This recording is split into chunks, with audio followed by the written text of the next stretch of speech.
Gravando, então. Então, gente, é só para retomar, né? Então, a gente vai ter a graça de receber o poeta Gustavo Dourado para falar um pouco sobre cordel com a gente e também bater um papo com vocês, né? As curiosidades que vocês têm.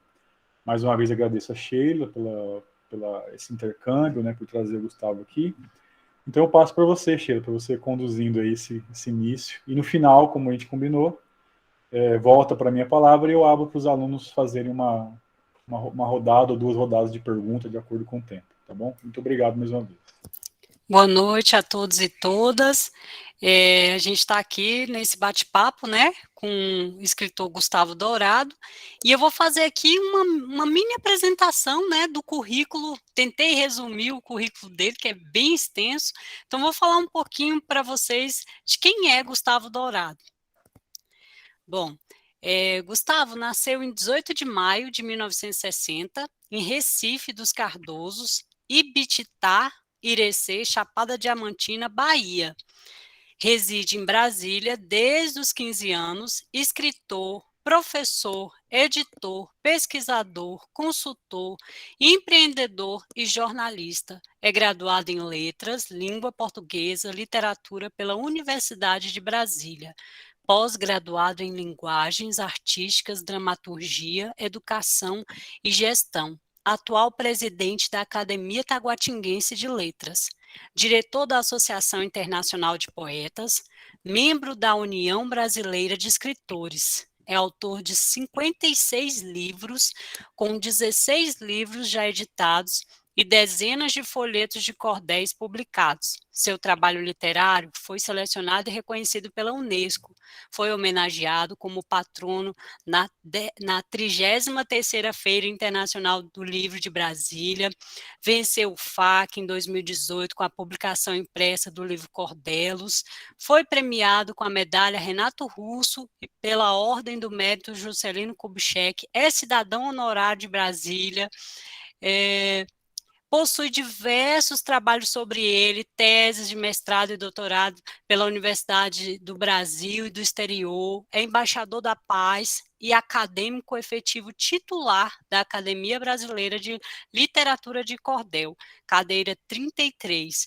Então, gente, esse é Gustavo Dourado, cordelista, escritor, né, graduado em letras. Ele, né? E quando você quiser, Gustavo, eu já inicio a apresentação aqui, tá bom? É só você me dar um toque. Então, boa noite a todos e a todas. Quero cumprimentar o professor Samuel, a Sheila, né, pela oportunidade de estar aqui com vocês e cumprimentar a cada um, né, dos alunos e alunos estudantes, né, que fazem aí, né, o trabalho na área de letras, da pesquisa. Quero dizer que estamos aqui em Brasília, vim para cá com 15 anos, mas Brasília é como se não, é uma parte também de Goiás, porque fica no coração de Goiás, né, o Distrito Federal. Então, nós todos somos também goianos por excelência, né? Eu tive a oportunidade de conhecer o Bernardo Ellis, a Cora Coralina e muitos escritores de Goiás, inclusive Cora Coralina também fazia cordel, tem até o meu livro de cordel, né? Então, eu tive esse privilégio, né, de conhecer a Cora Coralina e fico aqui à disposição, né, de vocês para falar um pouco sobre a literatura de cordel, minha obra e meu trabalho, que além do cordel também eu trabalho também com poesia, né, tradicional, experimental, alguns contos, crônica, mas o conhecimento maior da minha parte ultimamente tem sido pelo trabalho que temos feito a cordel, mas para não podemos seguir em frente aí, viu, Sheila? Fica à disposição de vocês e dos alunos aí para um bate-papo aqui, para a Tá gente bom. conversar. Eu vou então começar aqui a apresentação, tá, Gustavo? Tudo bem.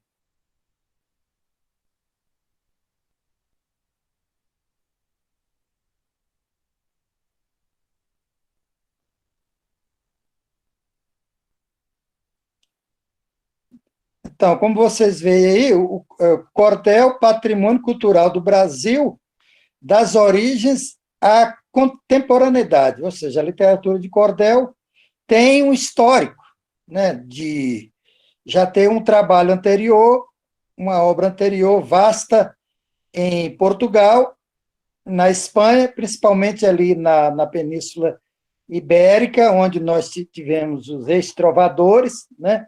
Dom Dinis e Dom Duarte, que foram a base, né, da língua portuguesa, por excelência, né? As cantorias, os cantos, né? As cantigas, e que influenciaram Camões, também, e como vocês veem aí, né, as origens do cordel. Aí tem um cordel que aparece o Carlos Magno, né, que foi um imperador, né, bastante conhecido, e que influenciou bastante a literatura de cordel quando os colonizadores, né, principalmente os portugueses, também os espanhóis, para aqui trouxeram um pouco já da literatura já existente ali na Península Ibérica. Aqui a diferença é que, com essas origens já ibéricas, aqui houve essa mistura também com a literatura indígena, autóctone original, que nós já tínhamos por aqui, né, do Tupi-Guarani, dos diversos ramos dos indígenas, né, inclusive aqui de Goiás nós tínhamos os crixás, né, os Tupi-Guaranis, os Gês, os Tapui, que, com as suas lendas e os seus cantos também. E também depois houve essa mistura também com a oralidade da cultura africana, né, dos negros que por aqui vieram, alguns negros originais, ali originários da Nigéria, outros de Moçambique, daquela costa ali africana, outros também do interior. E outra parte também dos negros que tinham influência árabe, né? Inclusive, vocês veem agora nos tempos do imperador, onde o Samuel aparece lá falando árabe, porque ele era dos malês. E toda essa cultura veio para o Brasil, e aqui se misturaram, né? Esse caldeirão de cultura, da cultura europeia, ibérica, também dos cristãos novos, teve a influência também judaica e árabe ali, forte na Península Ibérica, com a Inquisição. Muitos vieram para o Brasil, desses cristãos novos perseguidos, alguns eram poetas, médicos, professores, né, que tiveram que fugir da Península Ibérica por causa da perseguição da Inquisição. Então, mas aí eu conto, né, tudo isso, essas origens, né? Outros já defendem, por exemplo, que o cordel em si, o termo literatura de cordel já teria uma origem mesmo no Brasil. Claro que tem essas influências que eu disse, mas ele entrou pela Bahia, pelos portos, né, de Salvador, Ilhéus, depois subiu pelo Rio São Francisco, lembrar né, e dos rios em geral também, por exemplo, aqui em Goiás nós temos os rios Araguaia, Tocantins também, por onde os bandeirantes, né, trouxeram essa cultura junto com os negros que vinham na companhia, e com essa mistura com a cultura indígena. Então, tudo isso misturou e deu a base para essa cultura riquíssima, que é a literatura de cordel, né? Temos também o repente, a cantoria, e a literatura de cordel, depois de mais de 120 anos, ela foi reconhecida no dia 18 de setembro de 2018, foi reconhecida como Patrimônio Cultural do Brasil, pelo Instituto do Patrimônio Histórico e Artístico Nacional. Então, isso foi uma conquista muito importante, nós lutamos por ela, né? Aí, além dessas origens, tem as polêmicas aí dos ciclos temáticos, que a Sheila pode passar, a polêmica e a complexidade desses ciclos temáticos, que são diversos ciclos temáticos, né? E nós temos vários ciclos de vários pesquisadores, historiadores, né? Como escritores, como o próprio Ariano Suassuna, né? Do Alto da Compadecida, que era também um esteta, né? Um filósofo, que ele fez o seu ciclo temático, como o Oliedo Maranhão, Sebastião Nunes Batista e vários outros pesquisadores. Então, nós temos essa divisão, né, do cunho erudito e do cunho popular, dentro da própria literatura de cordel. Tem esses ciclos, né, essa influência dos romances, né, dos contos, das crônicas, dos ex-trovadores, dos relatos, e a influência da cultura popular, basicamente, os cantos africanos, os cantos indígenas, as cantorias portuguesas. Então, esses ciclos se dividem, né? Ciclo de amor, ciclo de guerra, da malandragem, do cangaço, né? Lampião, Curisco, da religiosidade, Padre Cícero, Frei Damião, por exemplo, do Amarelinho, né? Que é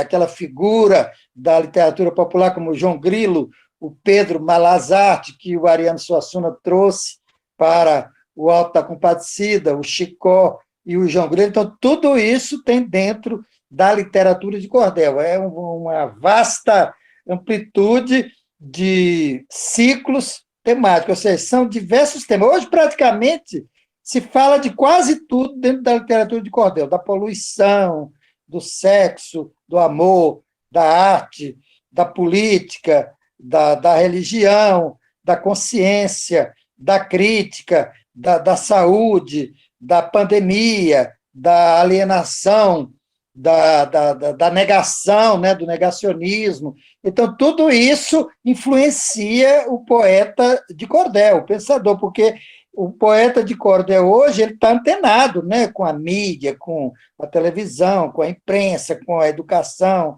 com a literatura. Ele conhece alguns, né, que pesquisam, conhecem Paulo Freire, conhecem Milton Santos, conhecem a geografia, conhecem Camões, né, conhecem Guimarães Rosa, Machado de Assis, Cecília Meirelles, Clarice Lispector, porque a literatura de cordel em si, a riqueza dela é tão grande que ela influenciou autores como Cora Coralina, como Bernardo Ellis, como Guimarães Rosa, Jorge Amado, José Lins do Rego, Raquel de Queiroz. Então, ela está presente, assim, uma força muito grande dentro da literatura brasileira dos anos, a partir principalmente do modernismo, né? com Mário de Andrade, Oswaldo de Andrade, com Vila Lobos na música, né? Ariano Suassuna no teatro, Dias Gomes também no teatro, no cinema de Glauber Rocha, né? Na música de Raul Seixas, né? O próprio tropicalismo, né? E todos esses, Geraldo Vandré, né? que trouxe ali para dizer que não falei das flores, né? A disparada, né? Aqueles festivais. Então, a literatura de cordel influenciou muito a música, o teatro, o cinema, a literatura. Aí tem a complexidade dos ciclos temáticos, né? O erudito e o popular, vocês podem ver aí, aquilo que eu falei, essa divisão, uma divisão erudita, que recebe o nome mais dicionarizado ali da norma culta, a norma padrão da elite, e a língua popular, que recebe mais a visão da linguística e da literatura popular, mas que, no fundo, a divisão, tanto a erudita como popular, é a mesma coisa, né? E varia o nome. Aí vocês veem também, atrás aí, as xilogravuras, que é uma parte também muito importante a partir dos anos 50, que alguns xilógrafos começaram a ser utilizados nas capas dos folhetos e até dentro também, para ilustrar os folhetos de cordel. Hoje nós temos nomes, por exemplo, como J. Borges, que é conhecido internacionalmente, que é considerado como o Picasso da xilogravura. Então, aí nós temos todos esses ciclos temáticos, como eu disse, os mais populares são do cangaço, da religiosidade do Padre Cícero, mas hoje a literatura de cordel está presente em tudo. Então, ela tem também esse lado crítico, que questiona, tem muitos cordéis sobre a pandemia, sobre esses conflitos políticos, religiosos, filosóficos, culturais, literários. Então, a literatura de cordel marca presença em tudo isso. E aí vamos em frente. Esse tema aí da mitologia e do trovadorismo. A mitologia, né, ela está presente em tudo, desde a influência lá da cultura clássica, né, da Grécia Antiga, né, com a Odisseia, né, a Ilíada lá com Homero, que foi considerado o primeiro trovador, historiador romancista, né, que trouxe esse trabalho com os pensadores filósofos gregos, né, que tiveram uma importância fundamental, né, no processo de formação do conhecimento e da democracia, né, Homero, Sócrates, Platão, Aristóteles, né, antes mesmo, até os pré-socráticos, os neoplatonistas, né, todos esses tiveram influência, né, no romance e na formação dos criadores e dos pensadores da cultura, os primeiros romancistas, os grandes poetas, como Camões, o Dom Quixote, né, que o grande romance, um dos primeiros, né, que traz ali os cavaleiros, né, medievais, e esse universo foi transportado da Idade Média, né, da Idade Antiga e da Idade Moderna inicial para o Brasil, por meio dos como se diz, navegadores, né, os bandeirantes que para cá trouxeram, e aqui houve essa mistura. Então, praticamente, nós tivemos para cá transportada a Idade Média, né, para o Brasil, né, o Nordeste brasileiro, Minas Gerais também, Goiás, tudo isso também com a força dos bandeirantes, né, com essa mistura com a cultura negra e a cultura indígena. E tem toda essa mitologia aí da antiga, né, que veio de lá do Egito, da Grécia, da Suméria, da Índia, da China, tudo isso que foi para a Europa, para a África, foi transportado aqui para o Brasil. E aqui já tinha a cultura local. E como dizia, né, como bem disse Leon Tolstói, né, lá o pensador, o grande romancista, junto com Dostoiévski, dos grandes romancistas russos, ele diz: se queres ser universal, cante a tua aldeia. Por isso que o poeta, o romancista, o artista popular, ele é universal. Por quê? Porque ele canta a sua aldeia. Por que Cora Coralina é universal? Porque ela cantou a sua aldeia, cantou o Goiás Velho, né? O Bernardo Ellis cantou aí o Tronco, mostrando o sertão de Goiás, né? O Guimarães Rosa, no Grande Sertão Veredas, Castro Alves, né? Com aquela verve dele do navio negreiro, Hugo de Carvalho Ramos também, aí de Goiás, aqui o Paulo Bertrand, que era de Anápolis, que morou muito tempo aqui em Brasília, né? Todos esses aí, né? O Machado de Assis, né? com a sua verve, né? Que tinha de tudo para não dar certo, né? Em plena escravidão. Ele veio de um processo de escravatura,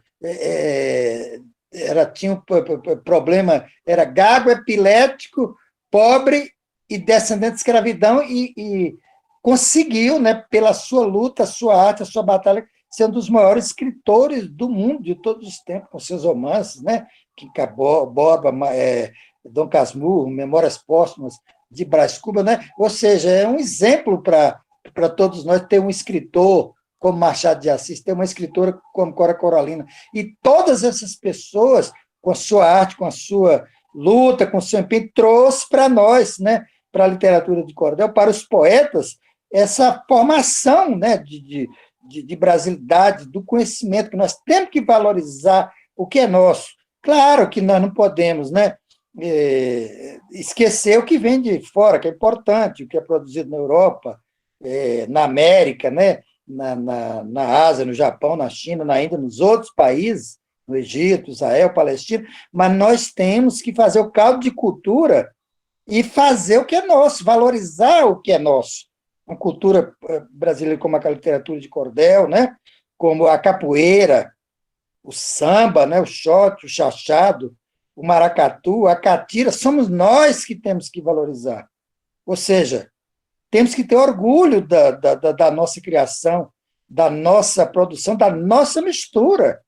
O governo precisa valorizar isso. Não pode negar o que nós temos de bom, de valor, do principal, que é a cultura brasileira, que é a nossa educação. Como é que você pode negar um Paulo Freire? Como é que você pode negar um Ariano Suassuna? Como é que você pode negar um César Lattes? Né? Como é que você pode negar uma Cora Coralina, uma Cecília Meirelles, uma Clarice Lispector? Não tem como. Nós temos que valorizar a arte e a cultura brasileira. Claro que vamos ler também os de fora, vamos ler Dostoiévski, Leon Tolstói, como se diz lá, né, dos prêmios Nobel, mas vamos ver o nosso pessoal daqui também, do Prêmio Jabuti, os poetas populares, né, a cultura brasileira. Então, isso é que vai dar o caldo de cultura para o Brasil conseguir realmente ser essa potência, porque ela já é territorial, agora precisa, né, valorizar a sua cultura, valorizar o seu povo. Não adianta a gente ficar só exportando bilhões e bilhões, né, para outros países e o nosso povo ficar morrendo de fome. Então, por isso que a cultura ela é importante, a gente valorizar. Aí nós temos também, né, aí aparecem aí uma xilogravura de 2 cantadores, aí com o público, essa xilogravura linda, né, o desafio, né, os cantadores, você dá um tema para ele que chama de mote, e ali ele canta, né, em décima, né, o martelo, o galope, seja o martelo agalopado, o galope alagoano, o galope à beira-mar, né, ou em sextilha, ou em septilha, em oitavo, o oitavão rebatido, o gabinete, são dezenas e dezenas de modalidades dentro da cantoria, do desafio. Isso influenciou cantores e artistas como Zé Ramalho, Elba Ramalho, Alceu Valença e tantos outros. Tá? A presença do cordel aí no Brasil. Praticamente o cordel está hoje em todo o Brasil, mas principalmente no Nordeste, a partir da Bahia, né? Subiu o Rio São Francisco, adentrou Pernambuco, Paraíba, Alagoas, Sergipe, Rio Grande do Norte, Ceará, Maranhão, Piauí, também o Norte, né, toda a região Norte, o Pará, o Amazonas, o Acre, todos aqueles estados ali também tiveram influência da literatura de cordel com o ciclo da borracha, né, que foram para lá os nordestinos, né, o nordestino tanto no norte como no sudeste, no sul, no centro-oeste, teve a presença ali do nordestino no processo migratório. Houve um encontro, né, dos bandeirantes, que vieram de São Paulo, Minas Gerais, e com os nordestinos, né, da Bahia, de Pernambuco e da Paraíba. Então, esse caldo, essa mistura é que deu essa cultura riquíssima, né, que em Minas Gerais deu ali um Theo Azevedo, né, o Clube da Esquina, o Milton Nascimento, né, e em Goiás aí também nós temos hoje, inclusive, a influência dentro do sertanejo, essa menina que morreu agora de acidente, né, Marília Mendonça, que era uma grande cantora, teve essa influência também forte da cultura popular, né, Leandro e Leonardo, esses cantores também, sertanejos, todos eles, né, têm a influência da literatura de cordel. Então, o cordel ele está presente em todo o Brasil, de norte a sul e de leste a oeste e no centro. A influência de Goiás foi muito importante nesse processo. A partir de Goiânia, né, que foi uma das primeiras cidades planejadas, e os goianos que lutaram, né, para trazer a capital para o Brasil, e de vir aquela leva de milhares de nordestinos, né, de mineiros e de goianos que vieram aqui para o Planalto Central. Então, aqui a presença é muito forte aqui em Brasília, em Ceilândia, Taguatinga, Gama, toda essa região periférica ao plano piloto, né, que é como se o avião ali, cercado por satélites, e nos satélites é onde está o povo, a massa, né? Esse povo que luta, que acorda 5 horas da manhã para para fazer o nosso pão de cada dia, né, para cuidar da nossa saúde, para dar a base para o médico, para o professor, o pequeno servidor, né, o funcionário público, né, o operário, o servente, né, de predeiro, a empregada doméstica, são esses aí que nós temos que valorizar, porque eles não têm muita oportunidade, né? A educação no Brasil cresceu, melhorou bastante, alguma coisa, nós não podemos negar, mas ainda precisa se ampliar. Nós precisamos estudar a cultura nas escolas, mais literatura de cordel, estudar os autores regionais, precisamos estudar os nossos autores, os autores de Brasília, de Goiás, nas escolas. A gente fica estudando mais coisas de fora, o que está acontecendo na Europa, nos Estados Unidos, em Miami, em Nova York, em Londres e Paris, e esquecemos o que é nosso. Se o Brasil algum dia quiser ser alguma coisa, tem que começar a valorizar o que é nosso, o seu alicerce, a sua base. Então, essa é a presença da literatura de cordel no Brasil, que nos dá essa força, essa verve para nós crescermos culturalmente. Pode passar, por gentileza. Então, as influências e as confluências, né? A literatura de cordel foi influenciada pela mitologia, né, pelo trovadorismo e por essas três bases que eu citei da cultura europeia, principalmente a cultura ibérica. Não podemos esquecer também dos provençais, né, os franceses, os trovadores provençais, toda a cultura, né, cultura inglesa, alemã, francesa, a cultura medieval, a cultura árabe, mas judaica, né? Persa, mediterrânea, né? Toda a influência mediterrânea, tanto branca como árabe, quanto negra. Então, isso influenciou muito a cultura popular brasileira e, principalmente, a literatura de cordel, o improviso, o repente. Então, por sua vez, a literatura de cordel, em seus mais de 120 anos catalogadas aqui no Brasil, influenciou a música, né? Influenciou o folclore, que é a cultura de base, a cultura popular, e aí a cantoria, né? O repente, o improviso, né?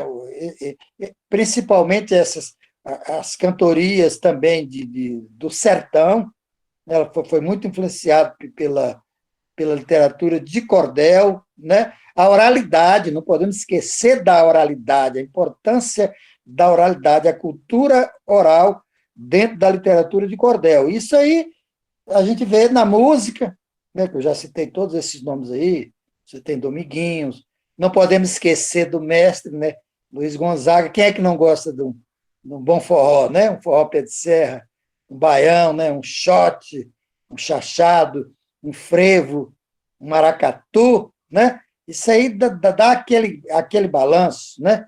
E como dizia lá o Geraldo Vandé, para não dizer que não falei das flores, questionou os valores, questionou a política. Então, essa presença da literatura de cordel está em tudo. São influências e confluências presentes na música, no cinema, no teatro, na literatura, nas artes plásticas, e até mesmo na mídia, em algumas novelas, né? O Cordel do Fogo, que teve aquele Cordel do Fogo Encantado, Saramandaia, né? O Pavão Misterioso, né? Tudo isso aí influenciou o Pagador de Promessas, né? Influenciou ali Jorge Amado, Dias Gomes, né? O próprio Bernardo Ellis, Cora Coralina e tantos outros autores e autoras. Passa, por gentileza. Esse aí, vocês estão vendo a xilogravura do Leandro Gomes de Barros. Ele é tido como um dos precursores da literatura de cordel no Brasil. Ele era da Paraíba, era da cidade de Pombal, uma região lá que eles chamam de Serra do Teixeira, que tem muitos poetas, né? Parece que tem um imã ali, a terra para produzir poesia e cordel, porque da Serra do Teixeira faz a fronteira Pernambuco e Paraíba, e dali principalmente com essa família Nunes Batista, que são descendentes de cristãos novos, que vieram perseguidos pela Inquisição no século XVIII, e da Bahia eles foram para Pernambuco e para Paraíba, e ali se misturaram também com os índios e com os negros, deu realmente uma cultura muito forte ali, que a literatura de cordel se fortaleceu ali nas margens do São Francisco, nessa região, né, de Pernambuco, da Paraíba, depois chegou a Alagoas e Sergipe, subiu para o Ceará, o Rio Grande do Norte, o Ceará, e depois se adentrou ao Maranhão, Piauí, e ganhou também a região norte, principalmente o Pará, o Amazonas e o Acre, com os seringueiros, né, Chico Mendes, que é um nome exemplar, e depois, na década de 50, chegou ao Centro-Oeste, a Brasília, com a Constituição de Brasília, os Candangos, com Juscelino Kubitschek, aí também essa mistura com Goiás e com Minas Gerais, que foi muito forte aqui em Brasília, e toda essa região aqui, né, daqui do Distrito Federal, que eles chamam da RID, né, Brasília, tem Águas Lindas, Lusiânia, Formosa, né, Santo Antônio do Descoberto, Valparaíso, Cidade Ocidental, tem até já mitologias, lendas urbanas, né? Nós tivemos até aí o Lampião do Cerrado, recentemente, né? O Lázaro Barbosa, agora, recentemente surgiu um outro aí também, né? Então, tudo isso está presente. A mídia, como é que se diz? Gosta um pouco, né, de mostrar um pouco do banditismo. Eles não gostam muito de mostrar arte, cultura e literatura, né? Eles ficam mais naquela coisa de mostrar a violência. Então, isso precisa mudar. A mídia, a televisão, precisa fomentar a educação, a cultura e a leitura, né? Você quase não vê, por exemplo, um poeta da literatura de cordel ou um escritor sendo discutido na TV. Eles perdem muito tempo com programas, né, como Big Brother, né, não sei o que mais lá, etc. e tal, que eles fazem aí, mas não valorizam muito cultura. Geralmente, quando eles fazem um programa cultural, ou é de madrugada ou é depois de meia-noite. Então, que é para as pessoas não verem, não assistirem. Eles ganham muito dinheiro, né, com a publicidade. Inclusive, a literatura de cordel entra muito nessa questão da publicidade. Já foi muito usada a xilogravura, né, por alguns publicitários, marketing, em televisão, os políticos também usam muito. Mas agora, com essa valorização, né, do patrimônio cultural do Brasil, foi reconhecido. Mas não pode ficar só nisso. Ele tem que ser estudado, tem que ser pesquisado. Hoje nós temos mais de 1000 teses sobre a literatura de cordel no Brasil e no mundo, inclusive em Harvard, na Sorbonne, em Oxford, né? Aqui no Brasil, praticamente quase todas as universidades, nós temos hoje teses temos, como se diz, monografias, tese de mestrado, e doutorado e pós-doutorado. Vocês podem pesquisar aí no Google, vocês vão ver que tem centenas e centenas de teses de estudo sobre a literatura de cordel. Aí tem algum resumo de alguns folhetos, né, que o Leandro Gomes de Barros fala aí, tem um resumo do Pavão Misterioso, que é um clássico, que inclusive influenciou a música, né, do Ednardo, Pavão Misterioso, Pássaro Formoso, tudo é mistério nesse seu voar. Acho que todos conhecem, foi tema daquela novela Saramandá. Os mais velhos aí devem ter visto. Também o Pagador de Promessas, mas quem puder, veja, né? Vale a pena. Aí também, ao lado, fala o País de São Saruê, que é um cordel mitológico, né, que influenciou muito o cinema, inclusive tem um filme do Vladimir de Carvalho, que é um cineasta paraibano que reside aqui em Brasília, com mais de 80 anos, o Vladimir, que é um clássico aqui do documentário, né? Inclusive, ele se baseou na literatura de cordel para fazer o seu cinema. Aí nós temos 2 folhetos, um que influenciou a televisão, a novela e a música, que é o Romance do Pavão Misterioso, e o País de São Saruê, que influenciou o cinema e a televisão. Aí aparece o meu ABC, que é o ABC do Vladimir Carvalho, onde eu falo da vida e da obra dele, desde a Paraíba até o Rio de Janeiro, até Brasília, né? a história do Vladimir Carvalho, a passagem dele pelo cinema novo, pelo tropicalismo. Ele foi colega do Glauber Rocha e do Caetano Veloso, estudou em Salvador e depois veio aqui para Brasília para ser professor da UNB. Aí, ao lado, está o Cordel 5.0, que eu já atualizei, agora nós já temos o Brasília 6.0, 6.1, cada ano eu atualizo, né? Aí eu conto um pouco a história de Brasília, como foi essa vinda aqui para o Planalto Central, né? Falo um pouco da epopeia, né? Do Juscelino Kubitschek, um pouco de alguns artistas aqui do Planalto Central, muitos são goianos, né? Que a capa, inclusive, é do Toninho de Souza, que é um artista que viveu muito tempo aqui em Goiás, era baiano, viveu em Goiás, depois veio aqui para Brasília, no tempo da Constituição, ele fez a capa. Aí, para mim, eu chamo de eletrogravura, então eu conto um pouco isso aí, né? Contando um pouco fiz o Cordel de Goiás também, né? Aí eu fiz o do Renato Russo, eu conto a história do Renato Russo, a minha amizade com ele, a convivência, quando nós nos conhecemos, né? Lá nos anos, final dos anos 70, o Renato Russo, conheci o Renato Russo aprendendo a tocar violão, eu era produtor na UNB, fazia um show, ele ia para lá para tocar, e eu fiz esse cordel, né, do Renato Russo. Aí a família dele, a mãe, a dona Carminha Manfredini, e a irmã, que também é cantora, Carminha Manfredini, aí eles me deram a medalha, Renato Russo, como reconhecimento, não só pelo cordel, como também o apoio que eu dei no início da carreira do Renato Russo, de 79 a 85, na produção, né, dentro da universidade e nos eventos, né, em Taguatinga, em Celândia, na periferia, onde eu levava as bandas, né, os repentistas, os cordelistas, a gente fazia essa mistura, né, da cultura popular com o rock, com o samba, com o baião, sempre botava um poeta também para cantar, um bailarino, um dançarino, né? A gente sempre teve um professor, né? Paulo Freire também de vez em quando vinha, Ariano Suassuna.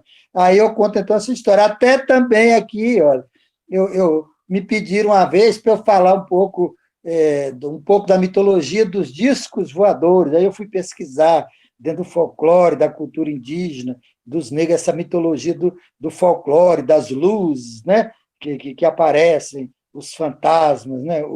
Essas luzes que aparecem. Aí fiz o cordel da ufologia, aí me convidaram para apresentar no Congresso Mundial de Ufologia. Eu fiquei 1 hora falando, recitando um cordel, falando da casuística dos principais casos ufológicos do Brasil e do mundo, inclusive de Goiás, né? de Brasília, a Operação Prato, e universos paralelos, outros planetas, outras viagens. Aí entra a mitologia, a ficção do poeta, né? A influência do Isaac Asimov, do Arthur Clarke, da ficção científica. Você vê que a literatura de cordel aceita tudo, né? Cabe a você ter criatividade para fazer o trabalho. Por gentileza. Aí foi o cordel que eu fiz, ainda em vida, a capa do Valdério Costa, né?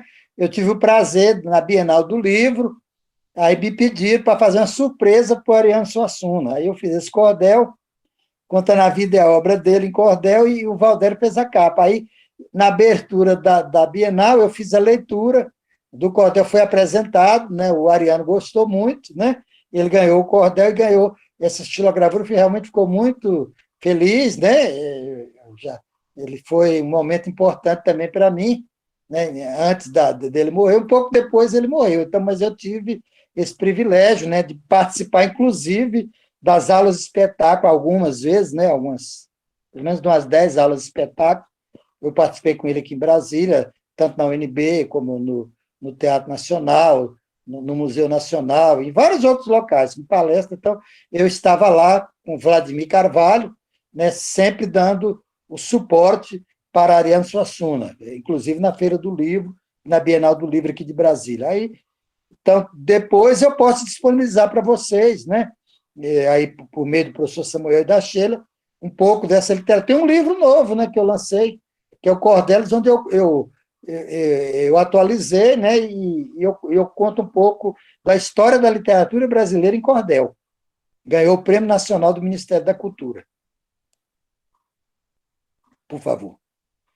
O cordel na pós-modernidade. Aí já o Severino falando agora, por exemplo, essa questão da pós-modernidade. Teve aquele momento, né, da pós-modernidade, o pós-modernismo, né, o transcendentalismo, o transhumanismo, a tecnologia, a internet. Então, o cordel está presente, porque onde tem uma novidade, seja, por exemplo, se é a internet, o cordelista já foi lá, se adaptou, botou o cordel na internet, na usina de letra, criou o seu site, criou o seu blog, já está no Facebook, né? já está no WhatsApp. Então, quando tem uma invenção, uma criação, o cordelista ele se adapta. Então, hoje ele é pós-moderno, ele é tecnológico, ele é midiático. Ele criou a sua própria mídia, a sua própria imprensa.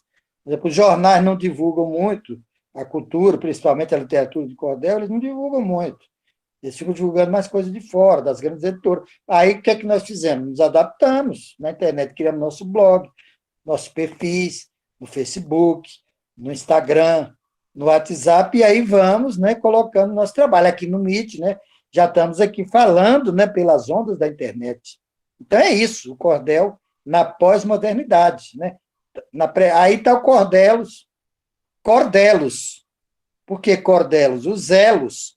O cordel com os elos, com as correntes, ou seja, com a mistura, o elo que se mistura com a literatura, com a música, com o teatro e com o cinema. Então, os elos que levam, por isso que eu criei esse termo, cordelos, porque são os elos que nos levam para valorizar a nossa arte e a nossa cultura por meio de, por exemplo, eu conto a história da Clarice Lispector, da Cecília Meirelles, do Bernardo Ellis, da Cora Coralina, do Jorge Amado, do Guimarães Rosa e de dezenas de outros escritores e autores. Agora mesmo, eu fui selecionado num concurso aqui para contar a história do cinema. Então, eu criei o Cine Cordel, ou seja, o cordel do cinema. Eu conto a história do cinema desde Lumière até a contemporaneidade. Falo, por exemplo, do cinema brasileiro, cinema novo, Hollywood, Bollywood, o cinema europeu, né? Ou seja, que vem de Lumière a Marighella.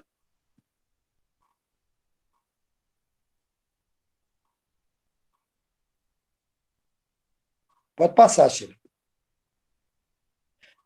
Aí foi o dia exato que o cordel foi reconhecido como Patrimônio Cultural do Brasil. Aí, do meu lado esquerdo, esse senhor, de terno e gravata, é o presidente da Academia Brasileira de Literatura de Cordel. Ele hoje é o presidente honorário, a Paola Torres é a presidente, ela mora no Ceará. Esse aí sou eu com esse livro Cordelos. Esse, na época, era o ministro da Cultura, o Sérgio Saleitão, que hoje é secretário da Cultura em São Paulo, e essa senhora é a madrinha Mena. Isso aí foi no Forte de Copacabana, no dia que a literatura de cordel foi reconhecida como Patrimônio Cultural do Brasil. Então, eu estava lá presente, e foi no dia da minha posse como pesquisador na Academia Brasileira de Literatura de Cordel, no dia 18 de setembro de 2018. 3 anos depois, eu fui reconhecido como acadêmico titular da Academia Brasileira de Literatura de Cordel, assumindo a cadeira do poeta Pedro Bandeira, um dos maiores cantadores e poetas da literatura brasileira, né? E ele faleceu, e aí eu concorri a essa cadeira, né? Concorri e ganhei, de 3 pesos pesados, né? Eu prefiro nem citar o nome, mas foi uma luta, né? Ou seja, tipo uma vaga para a Academia Brasileira de Letras, porque foi o primeiro autor, eu fui o primeiro autor da região centro-oeste, do Planalto Central e do Distrito Federal, aqui da região de Goiás, que entrou para a Academia Brasileira de Literatura de Cordel. Ou seja, foi um reconhecimento aqui para a região centro-oeste. Eu fiquei realmente muito satisfeito com esse reconhecimento, com esse trabalho, com essa luta de mais de praticamente 50 anos, né, de trabalho pela cultura, e pela literatura, principalmente pela literatura brasileira e pela literatura de cordel. Então, isso foi um dia de reconhecimento para mim, eu fiquei realmente muito feliz. Nós saímos até, teve uma matéria que saiu até na época no Jornal Nacional, né, falando do reconhecimento da literatura de cordel como patrimônio cultural do Brasil. Foi um momento realmente sublime de reconhecimento da literatura de cordel como patrimônio cultural do Brasil. Aí eu chego na bibliografia, essa xilogravura aí belíssima, né, do boi, né, o pássaro, um fuzil, que ao mesmo tempo é um pássaro, né, o beija-flor, o pé de mandacaru, a lua e o boi. Isso nos remete um pouco lá, né, não só para o Nordeste, como também para toda a região Centro-Oeste, né, a cultura do boi, né, do Grande Sertão Veredas, do tronco, né, do Bernardo Helles, da Cora Coralina, do Hugo de Carvalho Ramos, toda essa cultura aqui da região Centro-Oeste e do Planalto Central. Aí fala um pouco a bibliografia, claro que a bibliografia é bem mais ampla, né, nós temos centenas e centenas de livros, de teses, né, de monografias, desde Raimundo Cantel, né, que foi um dos primeiros, né, nós não podemos esquecer também do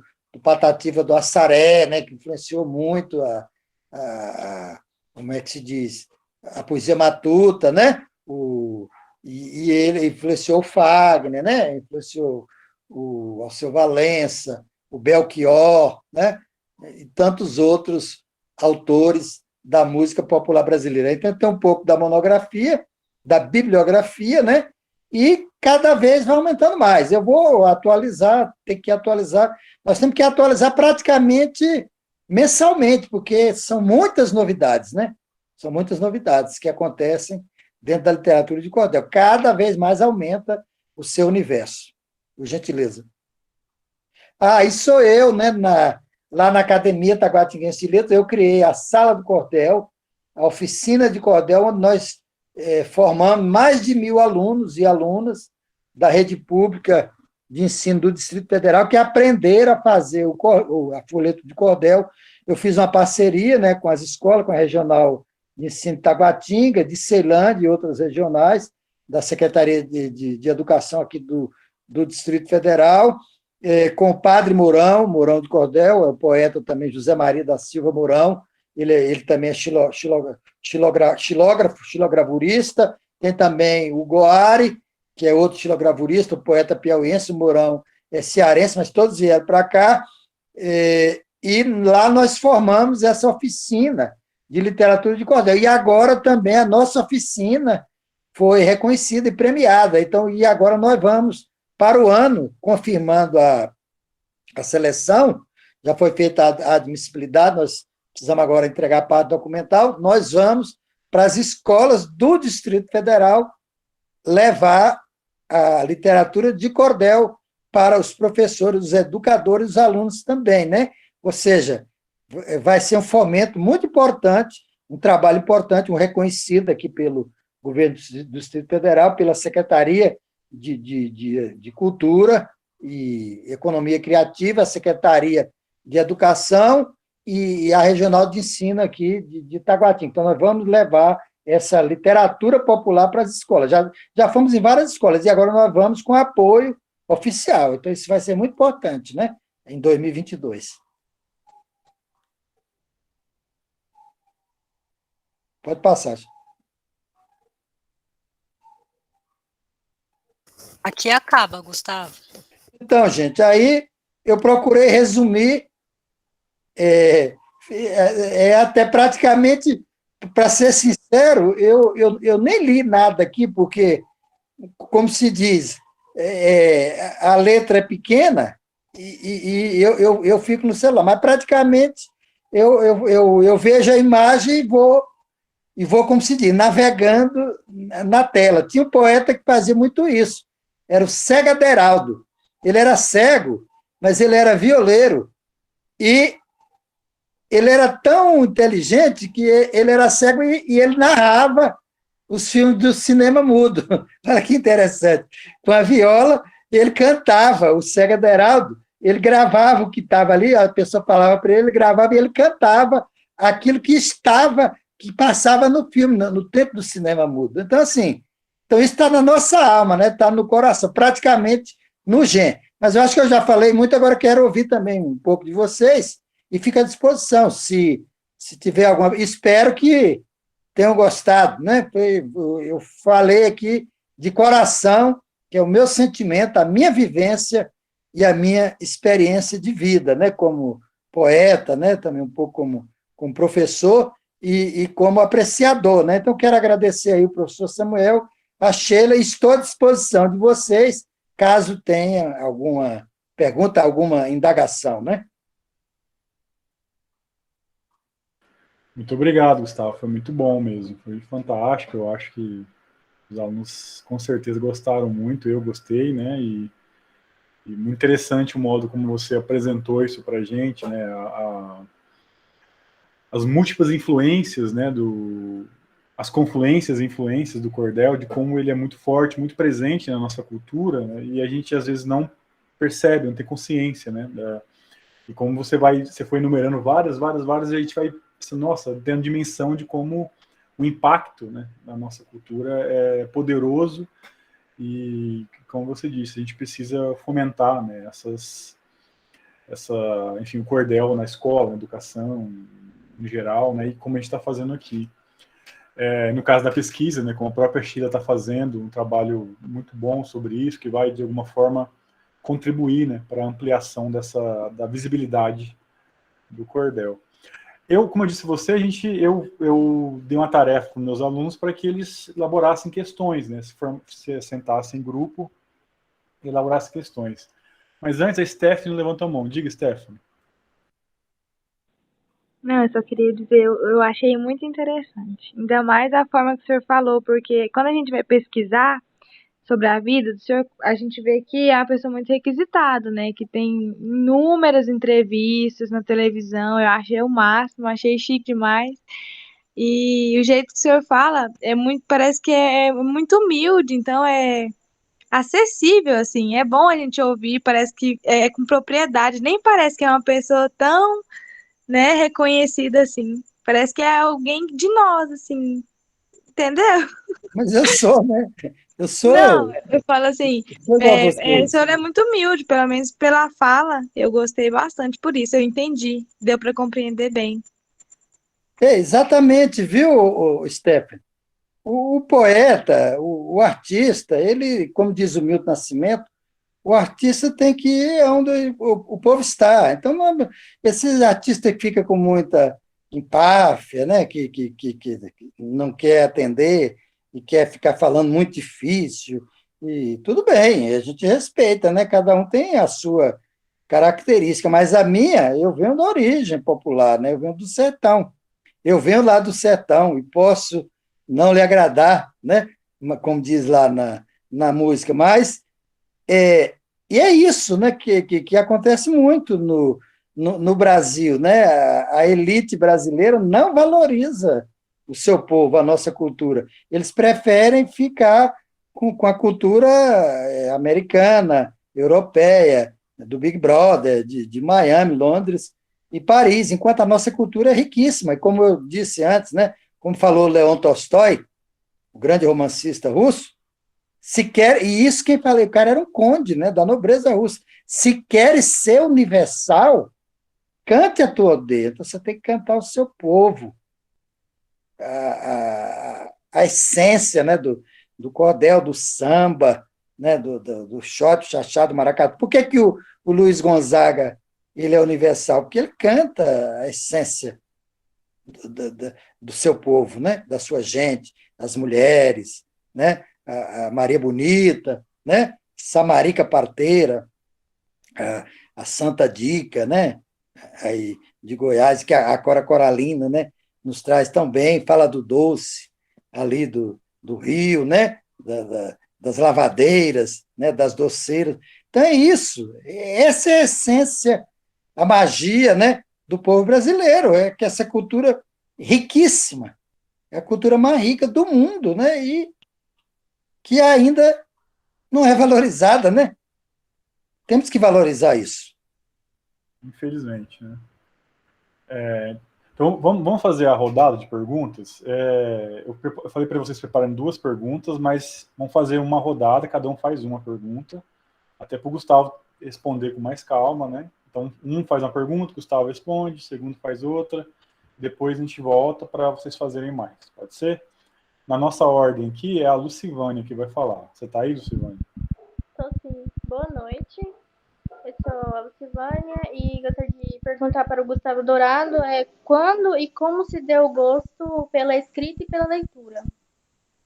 Boa pergunta, muito bem. Então, tudo começou, eu ainda menino, né? Lá no sertão da Chapada Diamantina, eu nasci na roça, posso dizer, numa fazenda, era o povoado de Recife dos Cardosos, pouco mais de 100 anos o local. Essa região é influenciada pelo garimpo, então tinha muitas histórias dos bandeirantes, né, o povo vinha atrás do ouro e fazendo as fazendas de gado. Mas lá para nós, aí o povo começou a plantar feijão, milho, mamona, algodão. Meu pai era o dono de uma venda, né? Ele tinha um pequeno comércio nesse lugarejo que ficava numa esquina, a casa numa esquina, e a venda do outro lado. Aí ele comprava, vendia, ali passava os tropeiros, os aventureiros, vinha gente de tudo quanto é canto, os criadores de gado, né, as boiadas passavam ali, não só de bois e vacas, cabras, ovelhas, né, jumentos, ciganos, aquele mundo mágico do cigano, parece 100 anos de solidão, do Gabriel Garcia Marques, né, as histórias dos defuntos, das almas penadas, as almas do outro mundo, e o contraste com a seca também, com a miséria, os anos de seca, os anos de fartura, quando a seca a gente ia molhar o cemitério, a gente fazia a romaria, botava a lata d'água na cabeça e íamos molhar o cruzeiro para pedir para São José para trazer a chuva, porque senão ia todo mundo morrer de fome. Aí as pessoas fugiam para São Paulo, para as grandes cidades, para São Paulo, Rio de Janeiro, Salvador, Brasília, né? Goiânia, todo esse povo que veio do sertão para cá, né? Aquela seca inclemente que Raquel de Queiroz fala no 15, que eu sugiro que todo mundo leia, que Graciliano Ramos fala em Vidas Secas, né? na Bagaceira e tantos outros. Então, a minha vida é parecida, é um menino, né, do sertão que aprendeu ali, ouvindo o povo contar história, na venda, na roça e nas feiras. E meu pai, minha família, ele ao mesmo tempo que ele era roceiro, ele tinha uma fazendinha, a roça que ele plantava as coisas dele, subsistência, milho, feijão, algodão, abóbora, né, os víveres ali. Eu ia para a roça com pequeno, eu ia levar comida, ou era no jumento, ou era no burro, ou no cavalo, que o burro não tem nada de burro, né? Pelo contrário, o jumento também, né? Que eles são, como diz o Luiz Gonzaga, o jumento é nosso irmão, que ele canta lá na música, nós temos que valorizar, né? Inclusive, estão exportando o nosso jumento para fazer carne de jabá, estão extinguindo o jumento que é milenar, né? Que levou Jesus Cristo ali para o Egito, na fuga, né? Então, a minha vida foi essa, foi ali praticamente uma idade média no sertão. Você não tinha luz elétrica, você não tinha água encanada, quando passava um carro era coisa do outro mundo, o povo acreditava em coisas que a realidade que a gente vivia era outra, a gente vivia em plena Idade Média. Mas já tinha uma coisa também que eu não posso esquecer, além da oralidade, dos contos, os causos, as crônicas, as histórias contadas pelos ancestrais, pelos parentes ali, os amigos, os trabalhadores, o rádio também, né? Meu pai tinha aquele, o pessoal chamava era caixa de Europa, era caixa de Europa, aquele rádio grande sempre, que ele sintonizava lá, era a rádio de Moscou, a Rádio de Cuba, a Voz da América, a Rádio Sociedade da Bahia, a Rádio Clube Pernambuco, aquelas rádios de São Paulo, Rio, então a gente ouvia lá. Então, a gente ouvia aqueles programas lá, né? E tudo, aí eu via também os cantadores cantando ali, eu via telenovela não, radionovela, né? Que a telenovela foi depois pela televisão, tinha radionovela, então a gente escutava. E, de vez em quando, também a gente ouvia o toca-disco, que o pessoal chamava de radiola, que tocava Teixeirinha, era Pedro Sertanejo, Luiz Gonzaga, Ângela Maria, dos que eu me lembro, né? Então, era aquele universo ali do sertão. A Bíblia também, eu não posso esquecer disso, né? O livro que tinha, quem tinha uma Bíblia era uma raridade. Aí eu comecei a ler, aprendi a ler com 3 anos de idade, né? Dentro da Bíblia, do catecismo e da literatura de cordel. Aí depois o pessoal falava, Ulisses, você precisa sair daqui. O professor falou, você tem que tirar esse menino daqui. Aqui que eu pedi para eu soletrar lá uma palavra, eu fui para a escola, a menina me levou, eu acho que nem precisa contar isso, foi rapidinho. Aí o professor fez uma pergunta para soletrar a palavra questionário. Uns 40 alunos na sala, e era tudo assim, era variado, de aluno de 6, 7 até 15, 20 anos, misturava tudo. Aí perguntou o professor Dionísio Maia, lembro como hoje, o professor perguntou, soletra a palavra questionário. E aí, o pessoal não ia acertando, ele mandou enfileirar todo mundo para dar o bolo, né, na palmatória. Isso foi em 63, eu tinha 3 anos de idade. Enfileirava os alunos me metendo bolo. Aí eu olhei aquilo ali, eu fiquei assim, abismado. Eu falei, pô, como é que esses alunos estão apanhando? Aí eu falei para a menina que estava comigo no colo, Irá, eu falei, Irá, eu sei soletrar isso aí. Aí ela me deu o pinicão, beliscou, né? Que é isso, menino? Você não sabe de nada, não. Você não está chupando a chupeta ainda, com consolo na boca. Aí eu tirei e falei, Irá, e da soletrei na moda antiga. Quest Rio, Nhanhá, Herió, que era a língua antiga, né? Do Nordeste do Sertão. Ela ficou abismada, né? Ele falou, professor, não acredito, esse menino aqui soletrou. Aí o professor falou, não, Irá, deixa de brincadeira, né? Está vendo esse tanto de rapaz aqui, de moça, de menino, ninguém sabe, você acha que esse menino aí, no seu colo, vai saber? Aí eu falei, ela insistiu, né, com ele. Aí ele falou, fala aí, Tico, que meu apelido era Tico. Aí eu soletrei, o professor esbugalhou o olho, não acreditou, né? Ele me botou em cima da mesa para eu falar. Eu falei para todo mundo. Foi uma coisa assim do outro mundo, né? Aí eu me lembro como hoje, aí o professor enfileirou todo mundo. Aí você vai dar o bolo em todo mundo, de palmatória. Aí eu nem sabia o que era aquilo, né? Aí ele me deu a palmatória, enfileirou os alunos, aí eu peguei a palmatória e joguei no chão e saí correndo. Isso é uma mitologia, né? Uma coisa que isso me marcou, né? Essa cultura do sertão. E essa coisa, né? Parece que está no gene da gente, né? Está no sangue, né? Está na genética. E depois isso aí é que me levou também para gostar da cultura, da arte, da educação, depois de conhecer o Paulo Freire, né? Ariano Suassuna e tantos outros, né? Eu contei isso aí, eu me empolguei, gente, né? Me empolguei. Não, ótimo. A Maraísa está aí? Tô sim, tô aqui. Você então, Maraísa. O nosso grupo fez várias perguntas, eu vou resumir em uma aqui, mas se a outra oportunidade eu pergunto outra coisa.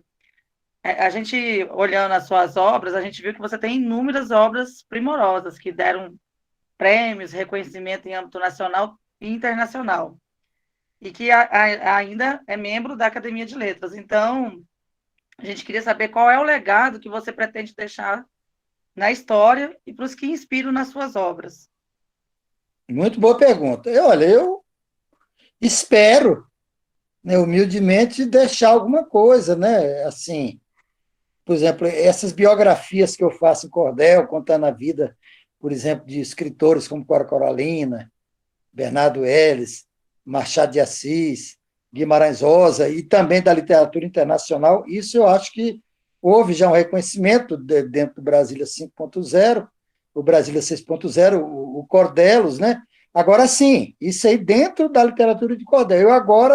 Eu tenho algumas outras obras que eu de ficção científica, né, que eu produzi quando era menino, e agora que eu estou retomando, né, quando eu comecei, eu fiz algumas.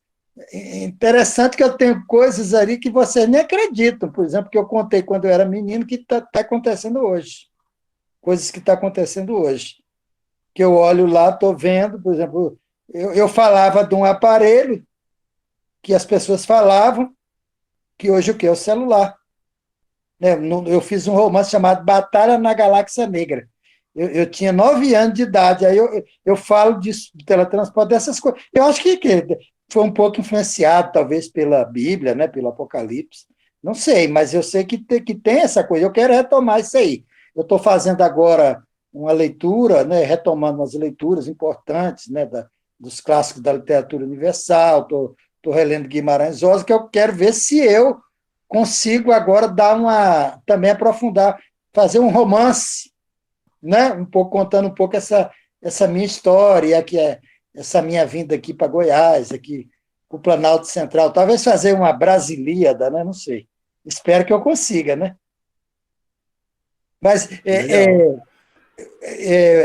você pode repetir a pergunta? Talvez eu acho que eu saí um Eu pouco aqui. perguntei qual é o legado que você pretende deixar na história e as pessoas que se inspiram nas suas obras. Ah, Só sim. isso. Muito boa pergunta. Olha, eu acho que o legado é valorizar o Brasil, a nossa cultura. Por exemplo, valorizar a cultura, por exemplo, de Goiás, do Distrito Federal, aqui da região Centro-Oeste, do Nordeste, valorizar a cultura brasileira, a literatura, o teatro, a música, o cinema. E o que eu puder ajudar para trazer um pouco para dentro da literatura, isso aí, né? Por exemplo, eu agora tenho algumas obras também dentro do cinema, né? Do teatro, da música, né? Mas ainda não tive, por exemplo, ainda um reconhecimento nesse sentido, porque eu fiquei 35 anos, né, como professor, e agora que eu me aposentei recentemente é que eu estou dedicando agora mais à leitura e à literatura, porque eu trabalhava de 6 horas da manhã até meia-noite, durante 35 anos, né, para poder sobreviver, né?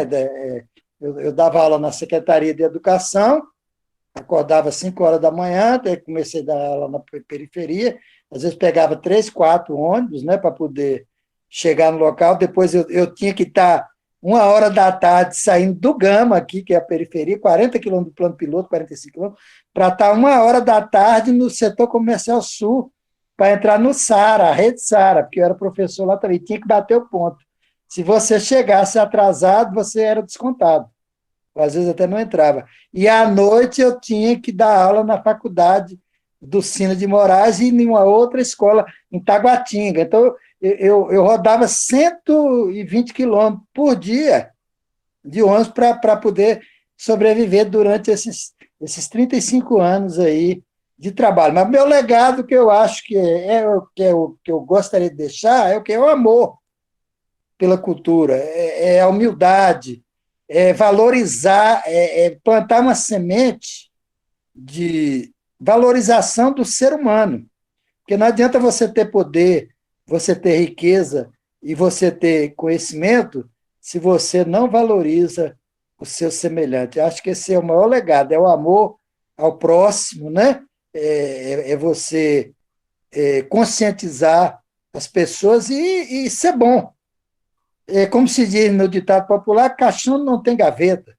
Não adianta você ter milhões e milhões, né, de dólares, ou de euros, ou de ouro, enquanto você tem milhões de pessoas passando fome. Então, eu acho que o melhor legado é esse, a gente trabalhar pela valorização de uma sociedade mais justa, mais fraterna e mais humana. Esse é o melhor legado. Legal. Kelly, tá aí?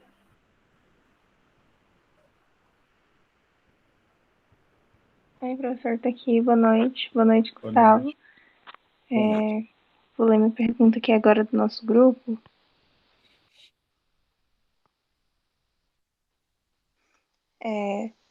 O senhor cita numa entrevista na TV Suprem, que a gente leu, né, que o senhor disse que o que despertou, assim, seu interesse para poesia de cordel foi ouvir, né, esses repentistas, os cordelistas, enfim, desde seus 3 anos, igual o senhor estava contando aqui pra gente também.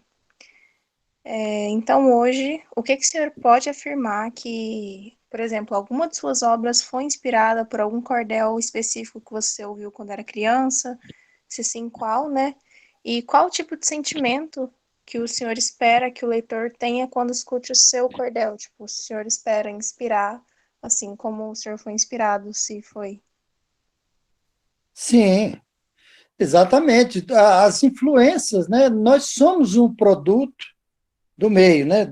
Das influências que nós recebemos, até mesmo antes de nascer, ali já dentro da barriga da nossa mãe, até mesmo na carga genética, né? Que nós recebemos dos nossos antepassados, dos nossos ancestrais, já traz ali o gen, né? De todo o conhecimento da humanidade, que nós depois, né, recebemos na escola.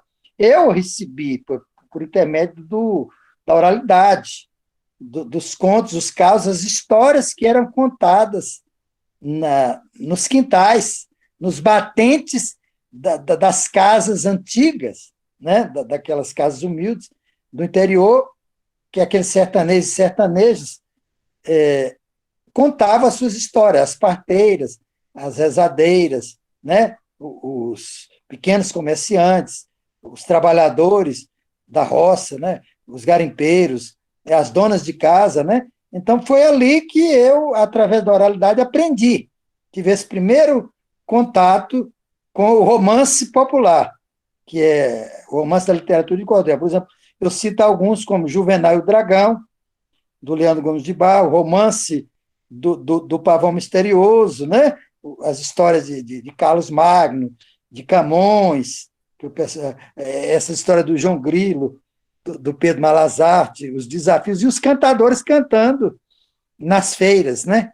Também. Ali que eu realmente me empolguei, e também lendo a Bíblia, né? Ouvindo, né?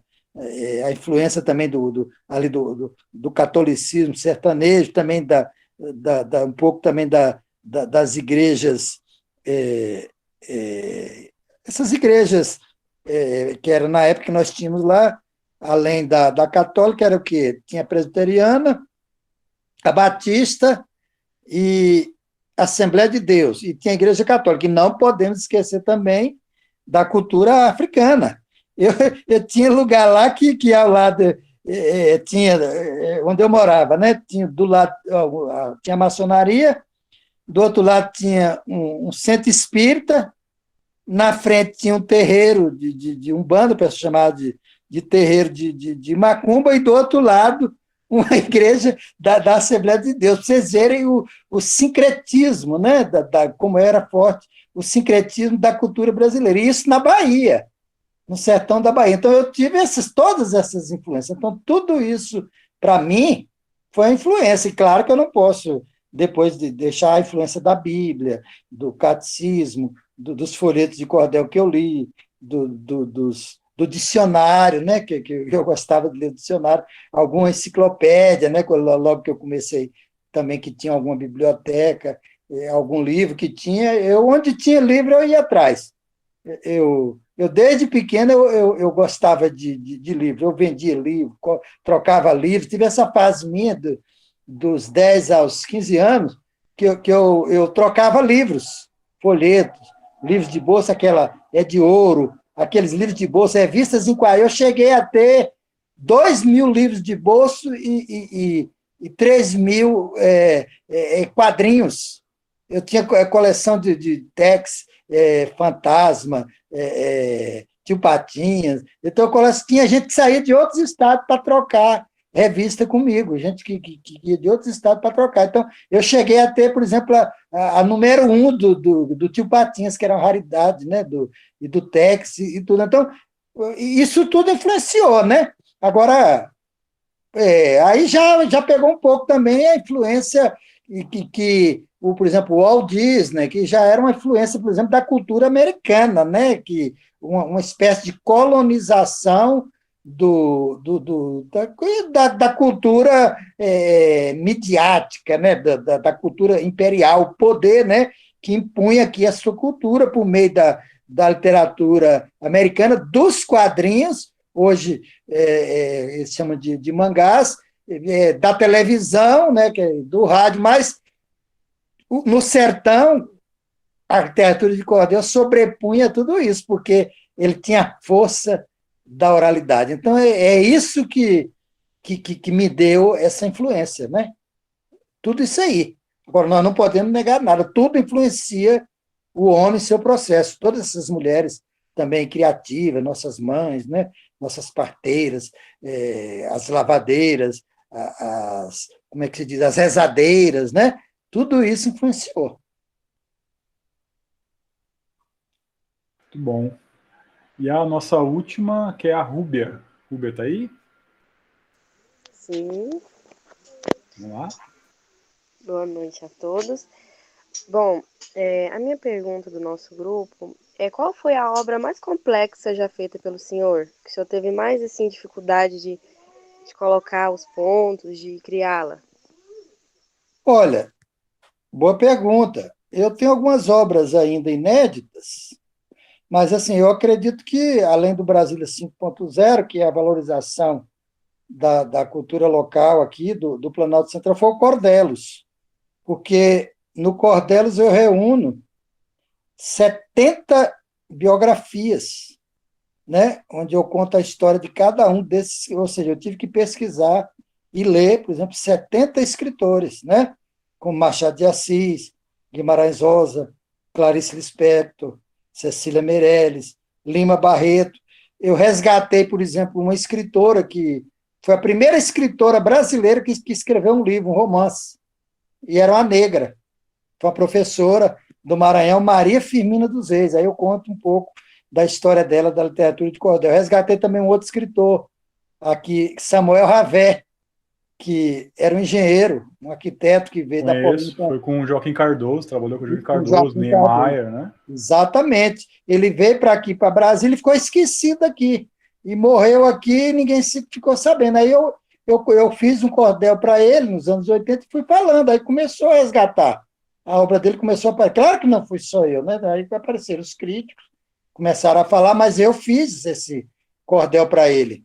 E para outros também, né? Outros autores, né? Que estavam. Eu acho que essa obra, Cordelos, por isso que ela foi reconhecida, né, em 2018, pelo extinto Ministério da Cultura, né? Não sei como é que extingue um Ministério da Cultura, né?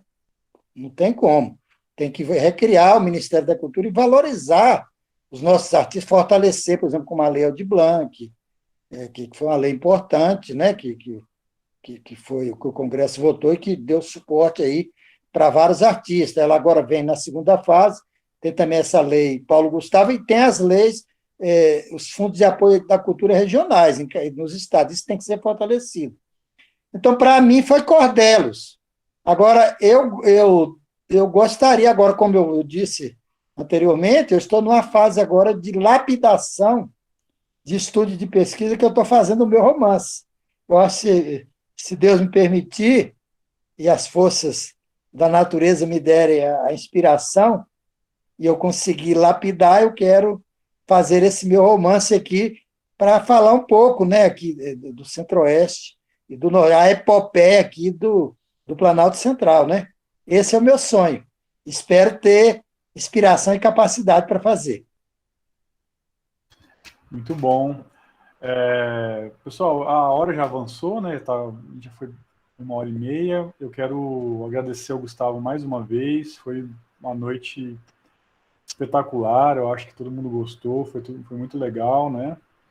E a gente aprendeu muito. Como os alunos falaram, a forma como você traz, né? Todo esse processo, né, histórico de influências do cordel de forma muito acessível, né? Eu fiquei muito feliz, assim, e agradeço muito a Sheila pelo esse contato. Eu acho que é uma experiência que os nossos alunos não vão esquecer nunca, né? E aí eu deixo, Sheila, para você e para o Gustavo, para vocês finalizarem, né? E mais uma vez agradecer. Antes, Gustavo, a Cordel está à venda? A gente pode adquirir o livro? Onde a gente encontra? Pode sim. Eu botei eu botei naquele, como é que chama? A Amazon lá. Tem um link lá que depois eu não sei o que acontece, o que aconteceu lá, não sei se eles erraram o link, mas eu tenho vendido alguns, as pessoas me procuram, aí eu deposito e eu mando o livro, entendeu? Depois eu pego com a Sheila o teu contato e a gente vê. Eu tenho interesse, não sei se os alunos vão querer também. Eu A gente ainda conversa. Não, tranquilo, professor, eu tenho alguns exemplares ainda, eu fiz uma doação de 500 exemplares para as escolas, né, públicas, né, para as bibliotecas, foram 50 também para o Fundo de Apoio à Cultura, e eu distribuí também alguns na Feira do Livro, vendi alguns também, né, porque fiz alguns lançamentos, né, então foi aquele momento, né, prazeroso, né, de você também autografar, antes da pandemia, né, eu lancei aqui em Brasília, lancei em Goiânia, lancei no Rio de Janeiro, aqui em Brasília em alguns locais, né? E lancei lá no Rio de Janeiro, no Instituto Histórico e Geográfico, na Academia Brasileira de Literatura de Cordel, lancei aqui na Feira do Livro, né? E tem alguns exemplares ainda, né? O livro custa R$ 50, né? É R$ 1 por cada história. Não, fica menos de R$ 1 por cada cordel, porque são 70 cordéis, né? Ou seja, e eu fiquei feliz com esse reconhecimento do Ministério da Cultura e também, né, com a oportunidade que o senhor professor Samuel nos deu com a Sheila. A Sheila nós já temos aqui, apesar ainda de não nos conhecermos pessoalmente, né, Sheila? Já temos hoje o conhecimento aqui informático cibernético, né? Daqui uns dias a gente vai estar fazendo aí até o teletransporte, né, conforme a ficção científica, né, está se apresentando.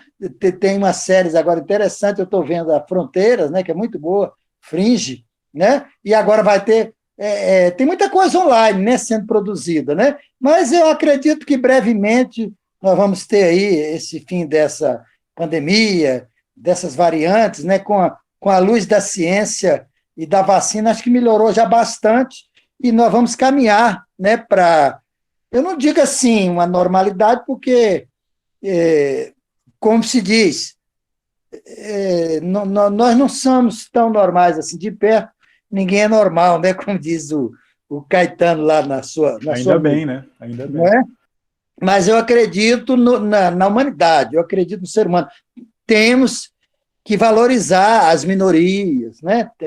Temos que reconhecer o trabalho das mulheres, que é fundamental. As mulheres estão tendo um avanço extraordinário, né, na educação, na cultura, na ciência, acabar com essa história, né, dessa violência contra as mulheres, isso aí não faz bem, né? Os homens têm que evoluir. E isso só vai vir pela educação, né? Pela educação, pela cultura, as pessoas precisam ler, ou seja, tem que melhorar a sociedade, nós temos que caminhar para uma humanidade mesmo, uma sociedade mais justa, mais fraterna e mais humana. Então, eu quero agradecer muito o convite, né, da Sheila, a sua pesquisa, né? Ela é pesquisadora também, tem um trabalho muito importante. Agradecer aí o professor Samuel, cada um dos alunos, muito obrigado pela oportunidade, as perguntas, e eu fico à disposição de vocês. Quando precisarem de mim, eu estou aqui. Aí, se tiver mais alguma coisa, estou aqui à disposição. Obrigado, Gustavo. Você quer falar alguma coisa, Sheila?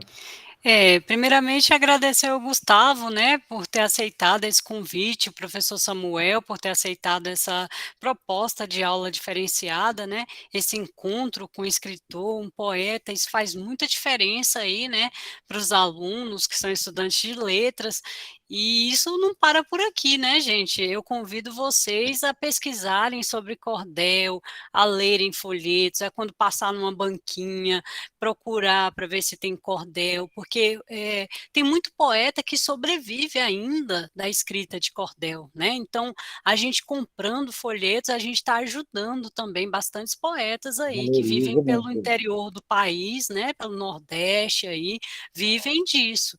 Então, eu sempre estou garimpando cordéis aí nas banquinhas, e esse estudo que eu estou fazendo, né, ele vai me ajudar a, como se diz, eu sempre falo, professor, eu estou, nesse mestrado, eu estou me alfabetizando, né, na questão literária, porque eu venho da biblioteconomia, então, assim, a gente tem aquele todo aporte, né, mas nesse mestrado é que eu estou indo de encontro mesmo com a literatura, diversos autores, né, diversos teóricos, e agora a literatura de cordel, conhecendo um pouco mais essa história do Gustavo. Eu ficaria aqui escutando ele até, porque é muita história, gente. Tem história dos eventos da UNB, né, Gustavo, que você ajudava lá, coordenava, conheceu a Zélia Duncan lá, o Renato Russo, com o tal do aborto elétrico, né? Lenine, pois é, então, eu ficaria aqui Elomar, escutando, né, essas Chico histórias aí. César, Chico César, Pois é, Chico César, né, a relação também sua com Cassiano Nunes, né, o Cassiano poeta Nunes, Cassiano Nunes, Paulo Freire. pois é, Cassiano Nunes prefaciou o livro que eu estou fazendo a pesquisa do Sebastião Varela, né, que é o Sebastião livro, Varela, foi muito meu amigo, Sebastião Varela. olha aí, tá Inclusive, vendo? todo encontro que tinha lá na UNB, no show que eu fazia, eu botava o Sebastião Varela para recitar. E ele é pai de um livreiro. Sim, Sebastião Varela é pai do Idelbrando Varela, que tinha uma livraria aqui em Brasília, ainda tem uma livraria lá na UNB, na educação, ele tem uma livraria lá. Não sei como é que está agora durante a pandemia, né? Então, o Sebastião Varela, eu sempre botava, ele recitava, eu tenho fotos com ele, né? Eu levava os poetas da Ceilândia, Carolino Leoba, levava os poetas do Gama, os poetas cordelistas, para venderem lá na UNB. Então, cada show que tinha, lá, por exemplo, do Renato Russo, do Aborto Elétrico, Legião Urbana, do Lenine, do Zé Ramalho, do Chico Buarque, ou qualquer um deles, aí eu botava antes um poeta cordelista para recitar, e eles iam lá, recitavam e vendiam os seus livros. Então, isso foi muito importante. então, eu tenho que bater um papo assim com você, com Eu ia certeza. falar isso agora, Não, eu só ainda não fui, porque a gente ainda estava naquela questão da vacina, né, Gustavo? Não, deixa eu Tranquilo. vacinar, que aí Nós quando estamos a gente... retomando lá o trabalho da academia gradativamente, e agora que esses projetos foram aprovados, nós vamos ter a oportunidade, né, de retomar agora, a partir de janeiro, né, esse trabalho. Janeiro vai ser mais março, né, porque a retomada das escolas, nós vamos levar essa literatura de cordel com esse projeto, o cordel nas escolas. Então, nós vamos levar para as escolas de Taguatinga e do Distrito Federal. Nós vamos ter a oportunidade em março também, nós vamos ter a Feira do Livro, né? Você pode até trazer os alunos, viu, Sheila, com o professor Samuel, para fazer uma visita, professor, aqui em Brasília, né? Viu, gente? Fica o convite aí. Fazer uma visita cívico-cultural, podem vir, por exemplo, com ônibus, aí vocês vêm para a Feira do Livro, faz um turismo também, visita aí os palácios, pode visitar a Estrutural também, a Ceilândia, Taguatinga, conhecer as cidades, conhecer a Casa do Cantador, né, a Casa do Cantador, o Catetinho, né, a Academia Taguatinguense de Letras, conhecer a Esplanada dos Ministérios, vai ser legal esse passeio aí que vocês podem fazer aqui.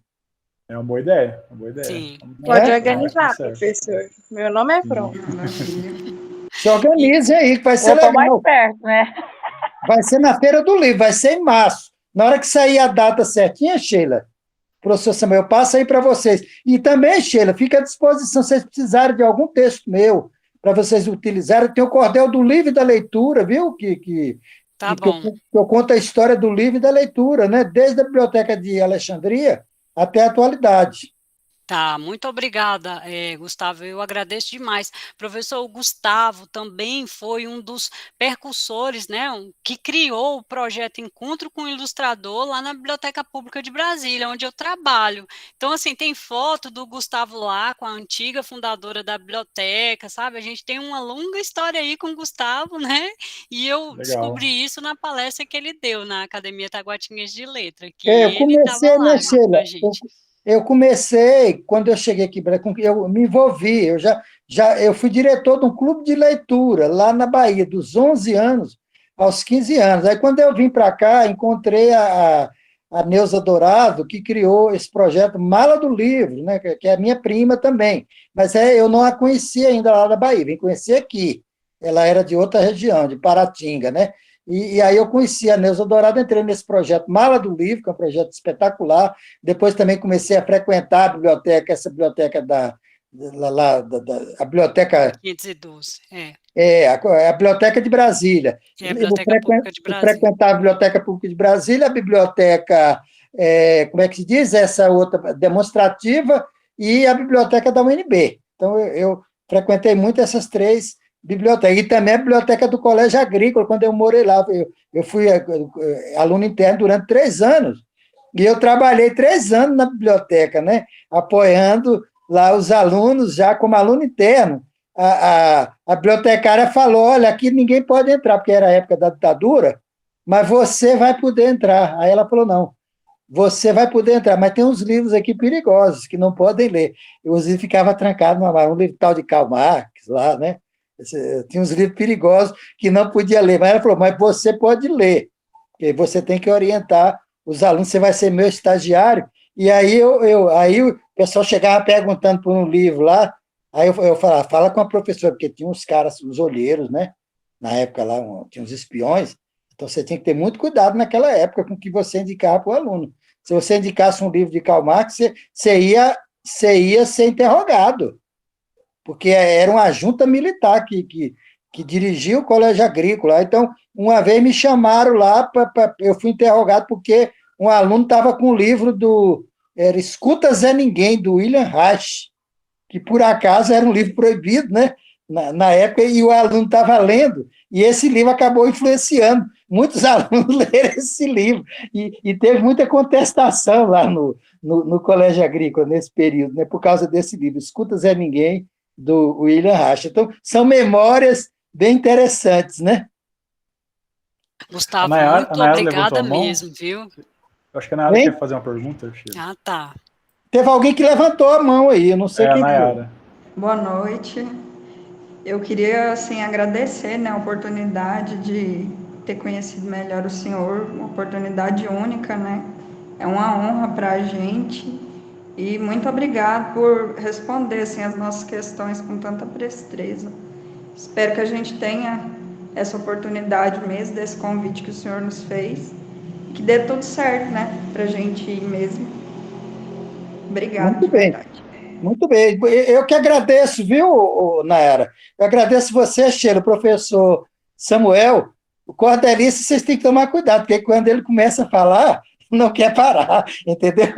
Tem aquela força, aquela energia ali do sertão, que você comeu muita rapadura, então ele começa a improvisar. Então, vocês dão desconto aí, viu, gente? Muito obrigado.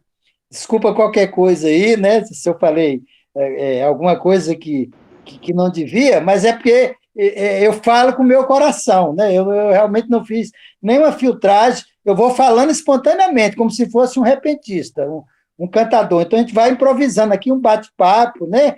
Porque, como se diz, né? Quem sabe faz a hora, não espera acontecer, como disse o Geraldo Vandré, né? Então, a gente tem que saber fazer a hora e, se quer ser universal, cante a tua aldeia. Então, eu agradeço mais uma vez a todos vocês, alunos e alunas, a Sheila, o professor Samuel, e parabéns por essa feliz iniciativa, e muito obrigado. Gratidão. Obrigado. Maraísa, quer falar alguma coisa? Maraísa levantou a mão também?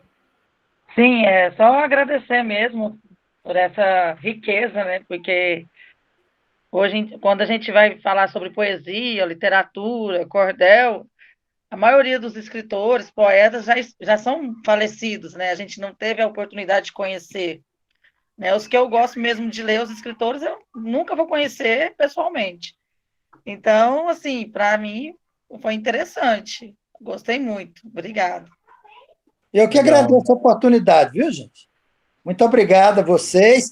E a minha sugestão é a seguinte: leiam sempre poesia, romance, conto, crônica, vejam filmes, pesquisem, valorizem a cultura.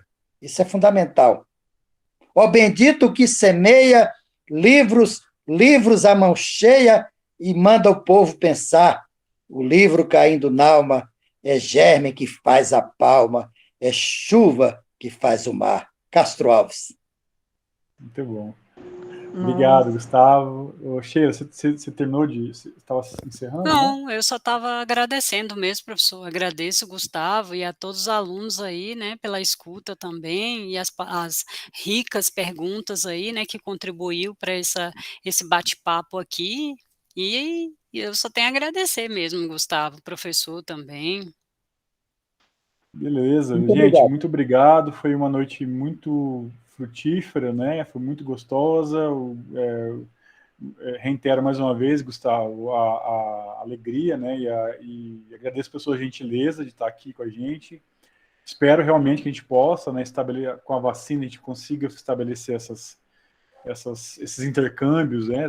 Brasília é tão perto da gente aqui, a gente seria muito interessante mesmo. E a gente fica disponível também, assim que você tiver novos trabalhos, tiver enfim, o espaço vai estar sempre aberto para você. Quem sabe, né? Também trazer você para cá em Porá, né? Com os Eu que nossos agradeço, eventos né, aqui. professor? E deixo o meu abraço aí para todos vocês, né? E cada um dos alunos, das alunas, e o meu agradecimento especial à Sheila e ao professor Samuel. Muito obrigado pela oportunidade. Um grande abraço a todos e a todas. Gente, abraço, boa noite e depois a gente conversa mais pelas nossas próximas aulas na terça-feira, tá bom?